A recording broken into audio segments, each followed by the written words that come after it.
আমার আল্লাহর কুদরতি দুনিয়ায় জোশ মেরে দিয়েছে। আল্লাহ ডাক দেয়া কয় জিবরিল, আমার বন্ধু কষ্ট পাইলে আমি আল্লাহ বরদাস্ত করতে পারি না। নারী জিবরিল না, আমার বন্ধুর সঙ্গে আমি অভিমান করি নাই। এটা কোরআনের পাওয়ার, কোরআনের পাওয়ার। আমি বন্ধুর কাছে কিছুদিনের জন্য ওয়াহি দরজা বন্ধ দিয়েছিলাম, কিন্তু বন্ধু মক্কার কাফেররা কি বলে, আমার বন্ধু আঘাত পেয়েছে, আমার বন্ধু মানসিকভাবে ভেঙে পড়েছে। জিবরিল আর দেরি করিস না, এই মুহূর্তে যাও কোরআন শরীফের সূরা দোহাটা নিয়ে আমার বন্ধুর সামনে হাজির হয়ে যাও। তবে জিবরিল অন্য সময় যখন কোরআন নিয়ে যাইতা, আমার নবীর কানের কাছে গিয়া আস্তে আস্তে করে তেলাওয়াত করতা। নারী জিবরিল না, এখন আর আস্তে করে তেলাওয়াত করার কোনো সুযোগ নাই। দ্রুত গতিতে আমার বন্ধুর কাছে গিয়া সূরা দোহাটা তেলাওয়াত করে আমার বন্ধুকে জানায়া দাও, আমি আল্লাহ দুইটা কসম করে বলছি, ওয়াদ-দুহা ওয়াল-লাইলি ইযা সাজা।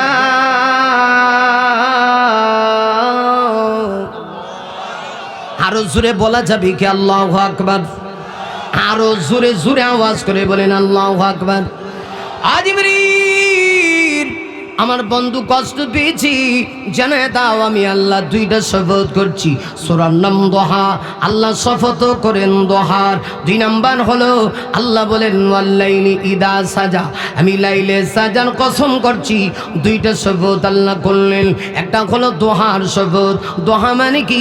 তাফসীর কারকগণ লিখেছে, দোহা হলো দিনের ওই সময়ের শপথ আল্লাহ করেছে যখন সূর্যটা আকাশে পরিপূর্ণভাবে উদয় হয়। আকাশে যখন সূর্যটা পরিপূর্ণভাবে উদয় হয়, আল্লাহ দিনের আলোর ওই সময়ের কসমটা করলেন। আল্লাহ ওই সময়ের কসম করলেন কেন? মূলত দিনের আলোর কসম করে আল্লাহ নবুয়তের আলোর কসম বোঝাইছে। আল্লাহ কয় নবী গো, ও নবী, আকাশে যখন সূর্য উদয় হয়ে যায়, সূর্যের আলোর মাধ্যমে পৃথিবীর মানুষ খুশি হইলেও কিছু প্রাণীরা চেরা খুশি হয় না। কলা গাছের চিবায় একটা প্রাণী থাকে, এটার নাম হলো কলা বাদুর। কলা বাদুর কিন্তু খুশি হয় না, সে চায় না আকাশে সূর্য উদয় হোক, কিন্তু না চাইলে কি হবে, প্রতিনিয়ত সূর্য তার গন্তব্যের দিকে ছুটে চলছে। সূর্য প্রতিদিন উঠে। আল্লাহ ডাক দিয়া কয় নবী গো, সূর্যের আলো উঠলে যেমন কিছু কলা বাদুর আছে, এরা চায় না সূর্যের আলো উদয় হোক, ঠিক তদ্রুপভাবে নবুয়তের আলো যখন প্রস্ফুটিত হয়ে গেছে, নবুয়তের আলো যখন গোটা পৃথিবীতে ছড়িয়ে পড়েছে, তার ভিতরেও কিছু কলা বাদুর মার্কা উম্মত আছে, যেমন আবু লাহাব। এরাও চায় না গো নবুয়তের আলো ছড়িয়ে পড়ুক। এজন্য আপনি কষ্ট পাবেন না। আমি আল্লাহ দিনের আলোর কসম করি, এর অর্থ হলো নবুয়তের আলোর কসম। দুইটা ব্যাখ্যা, একটা হলো দিনের আলোর কসম, আর একটা হলো নবুয়তের আলোর কসম। আমার আল্লাহ দিনের আলোর কসম করেছি, এর দ্বারা বোঝা যায় আল্লাহ দিনের কসম করেছি। মানুষের হায়াত বড় দামি জিনিস। আল্লাহ কয় নবী গো, রাত দিন মিলে 24 ঘন্টা সময় হয়। আমি আল্লাহ দিনের কসম করি, দিনের আলোর কসম করি। এরপরে 2 নম্বরে আল্লাহ বলেন ওয়াল্লাইলি ইদা সাজা, আমি আল্লাহ লাইলে সাজার কসম করছি। লাইলে সাজা মানে কি? তাফসীরের কিতাবের ভিতরে মুফাসসিরিন কেরাম কোন উল্লেখ করেছে, লাইলে সাজা মানে আল্লাহ রাতের অন্ধকারাচ্ছন্ন সময়ের কসম করে। তার মানে হলো দিনের আলো আর রাতের অন্ধকার। এর অর্থ হলো দিন রাত 24 ঘন্টা সময়ের কসম করি। এই গেল 1। 2 নম্বর ব্যাখ্যা হলো দিনের আলোর কসম মানে নবুয়তের আলোর কসম। আরেকটা ব্যাখ্যা হলো নবী গো, আমি আল্লাহ দোহার কসম করছি। এর অর্থ হলো আপনার জাহান্নাম মুবারকের কসম করছি। না শুধু নবীর জাহান্নাম মুবারকের কসম করে শেষ না, আল্লাহ বলেন লাইলে সাজার কসম। এর আরেকটা ব্যাখ্যা হলো নবী গো, আমি আল্লাহ আপনার কালো চুল মুবারকের কসম করে বলি, মা ওয়াদ্দাআকা রাব্বুকা ওয়া মা ক্বালা। নবী গো, আপনার রব আপনাকে ছেড়ে দেয়নি, আপনার প্রতি অসন্তুষ্ট হয়নি। ও নবী, ওরা বলে আমি আল্লাহ নাকি আপনাকে ছেড়ে দিয়েছি। কে বলেছে? নবী গো, আপনি কষ্ট পাইলে আমি আল্লাহ কষ্ট পাই। কোন নবীর চেহারার কসম আল্লাহ করে নাই কোরআনে, কিন্তু আমার নবীর চেহারার কসম করেছে। আমার ভাইরা, এটা হলো বিশ্ব নবীর শান, মান, ইজ্জত, মর্যাদা। আল্লাহ কল নবী গো, আপনি কষ্ট পায়েন না। আমি দিনের কসম করি, আমি আপনার চেহারা মোবারকের কসম করি, আমি রাতের কসম করি, রাতের অন্ধকারের কসম করি, আমি আপনার কালো চুল মোবারকের কসম করে আমি আল্লাহ বলছি, মা ওয়াদ্দাআকা রব্বুকা ওয়া মা ক্বালা, আপনার রব আপনাকে ছেড়ে দেয়নি, আপনার প্রতি অসন্তুষ্ট হয়নি। ওয়ালাল আখিরাতু খায়রুল লাকা মিনাল উলা। এবার আল্লাহ সান্ত্বনা দিয়া কয়, নবী গো, ও নবী, আপনি বুঝি কষ্ট পান না? গো নবী, আপনি কষ্ট পাবেন না। আল্লাহ ডাক দিয়া কয়, নবী গো, ইহকালের চাইতে পরকাল শ্রেষ্ঠ। সুবহানাল্লাহ, জোরে কইতারেন না সুবহানাল্লাহ? বুঝছি, ওয়াজ শেষ করে লাই, কষ্ট পাইতেছে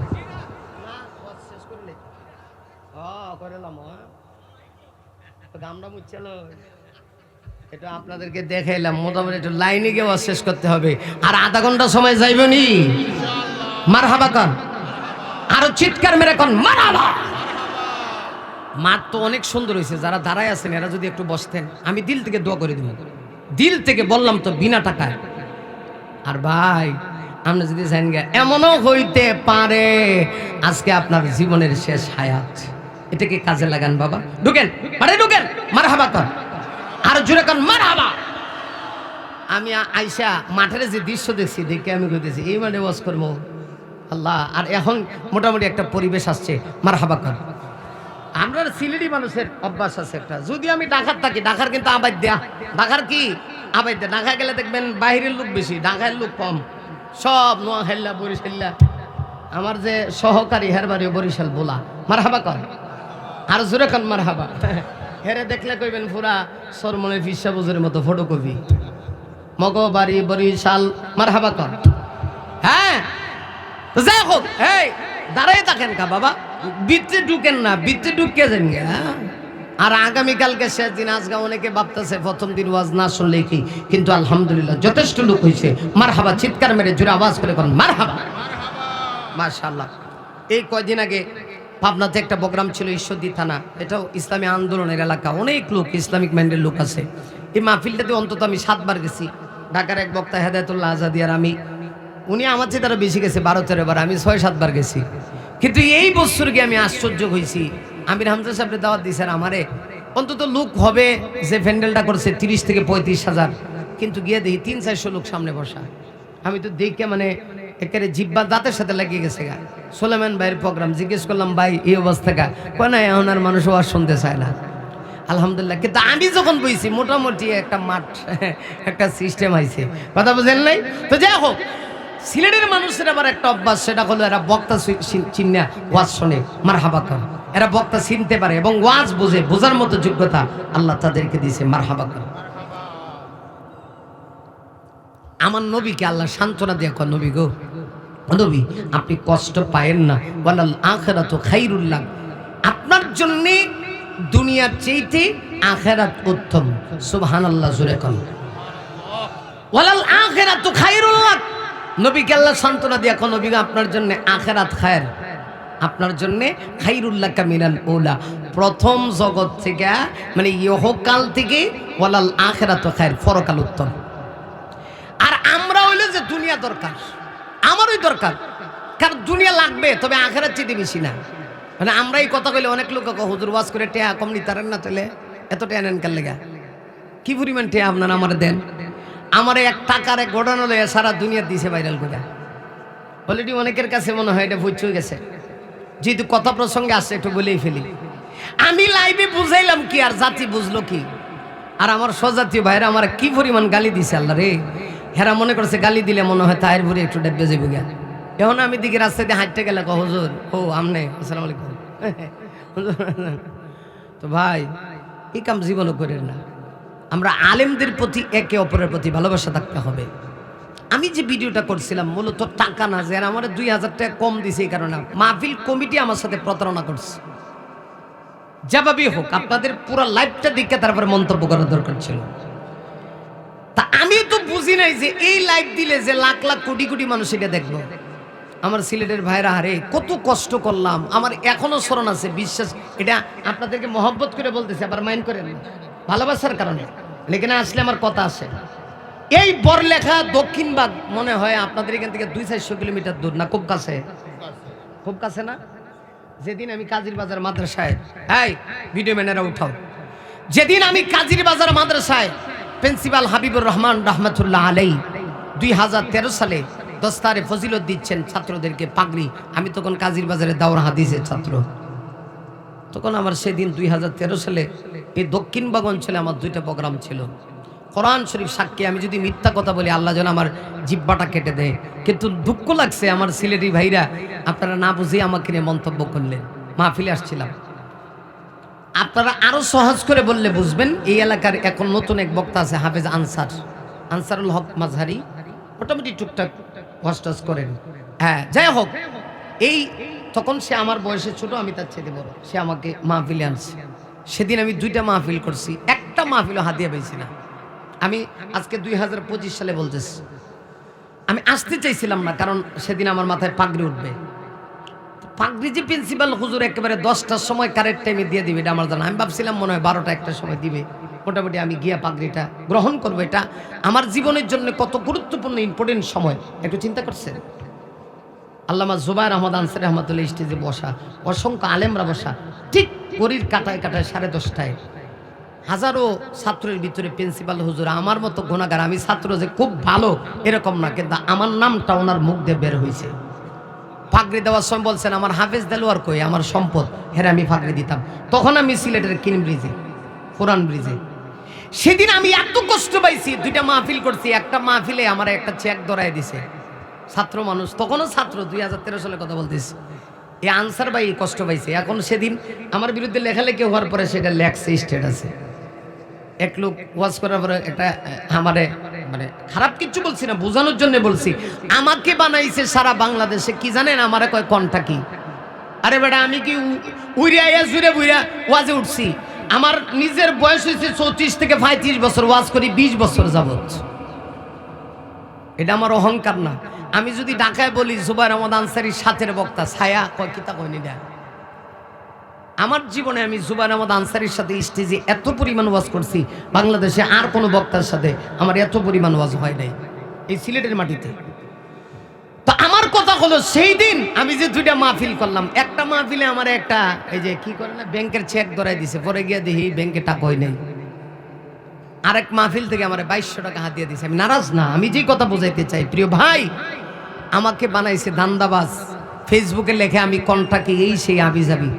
জীবনে কত মাহফিল বিনা টাকায় করলাম, তখন আপনাদের দরদ পাইলাম না। আর আজকে ময়মনসিংহের একটা ঘটনাকে কেন্দ্র করে ভালো করে লাইভটা জানলেনও না, আমাকে কন্টাকি বক্তা লেখে হাজার হাজার ভাইরা ছবি দিয়া আমার বিরুদ্ধে লেখালেখি করলেন। আমি তো মনে করি নাই, আল্লাহর কসম, এ থেকে আমার ইজ্জত একটুকু কমছে। আপনি ভাবছেন মনে হয় ইজ্জত কমে গেছে। এখন আগে যদি 100টা প্রোগ্রামের জন্য ফোন আসতো, এখন 500টা প্রোগ্রাম চায় মানুষ। এখন আমাকে আরো বেশি চিনছে। কিন্তু আমার দুঃখ লাগে, আমি বিশ্বাস করেন এই সিলেটকে আমি আমার জন্মভূমি দিল দিয়ে ভালোবাসি। এর চাইতে বেশি ভালোবাসি মৌলভীবাজার জেলাকে, এর চাইতে বেশি ভালোবাসি বড়লেখার মানুষকে। আলহামদুলিল্লাহ করেন। আপনারা ভাববেন যে হুজুর মনে ফার্ম দিয়ে যাইতেছে, একটা দাওয়া তো আপনারা আমার দিয়েন না। আমি দিল থেকে ভালোবাসি আপনাদেরকে, মহব্বত করি। অতএব আমার সজাতীয় ভাইরা, আপনারা আমার বিরুদ্ধে লেখেন, সমস্যা, এটা আপনার ব্যাপারে, একান্তই আপনার পার্সোনাল ব্যাপার। আপনি লিখবেন, লিখতে থাকেন, আরো লিখেন, আরো লিখেন, আরো লিখেন, আরো লিখতে থাকেন। লিখতে লিখতে লিখতে লিখতে যা পারেন লেখেন, কলমের কালি যা আছে তাও লিখেন। আর আপনি সারা জীবন বলেন তাহিরপুরি বয়কট বয়কট, ওই ময়মনসিংহে বয়কট করছে। পরে এই ঘটনার পরে আমার 27টা প্রোগ্রাম ময়মনসিংহ ছিল। আমি 27টা প্রোগ্রাম আমার সহকারীকে বলছি ক্যান্সেল করে অন্য জায়গায় দেয়, একটা প্রোগ্রামও ক্যান্সেল করতে দেয় নাই। ইতিমধ্যে প্রায় 25টা প্রোগ্রাম শেষ, আর 2টা প্রোগ্রাম আছে এই সিজনে আমার ময়মনসিংহে, এবং কোথাও তো কোনো ঝামেলাও হয় নাই। কিন্তু দুঃখ লাগে, আজকেও দেখছি এক লোক ছবি ছেড়ে লেখে, এটা কোনটা কি বাটপার, একজন আলেম। ওরে কি বলবেন ভাই, আজকে না কিছু টাকা পাই হাদিয়া, একটা সময় গেছে গাড়ির চাক্কার নিচে পড়ে গেছে গা, যে কয়টা পাইছে। সারা রাত ওই সিলেট থেকে ওয়াজ শুরু করছি, বল লেখা ওয়াজ করে করে আমার ড্রাইভার আছেন বাদশা, ওই জুরি পর্যন্ত গেছি, গিয়ে জিজ্ঞাসি কিরে হাদিয়া কটা হয়েছে, হুজুর 6 প্রোগ্রামে মিললে 13,200 টাকা। 6 প্রোগ্রামে মিললে 13,200 টাকা। আর কালকার বক্তা বাড়ি আজকে বেটা হেলিকপ্টার দেয়, নিচে দেয় না, উপর দেয়। কথা কন না কেন, ঠিক কিনা?